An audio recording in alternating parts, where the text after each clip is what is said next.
یہ چاہتا ہے کہ غریب غریب نہ رہے، اس کے حقوق اسلام نے بیان کیے، مساوات ہو، برابری ہو.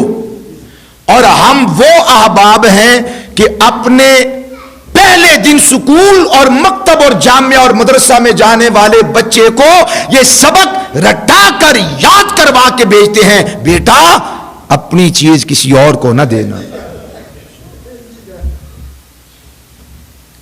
بیٹا اپنی پینسل کسی کو نہیں دینا، بیٹا یہ کھانے کی چیز تمہارے لیے ہے، کسی کو دینا، کسی کو اور کو نہیں دینا، دکھلانا بھی نہیں. یہ خاک بازی کا سبق، یہ فقر کا سبق اور یہ بخل اور کنجوسی کا سبق یہ اسلام کا پروگرام نہیں ہے. بولے تو صحیح سبحان اللہ. اسلام کا پروگرام یہ ہے کہ اپنی اولاد کو خاک نشین نہ بنایا جائے، انہیں عرش نشین بنایا جائے.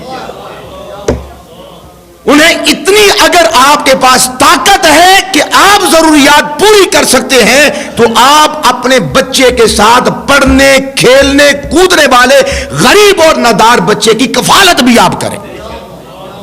اپنے بچے کو سبق دے کر بھیجیں، بیٹے شیئر کرنا، آدھی کھا لینا. ہم کہتے ہیں بڑا ہوگا، جوان ہوگا، پھر سمجھائیں گے.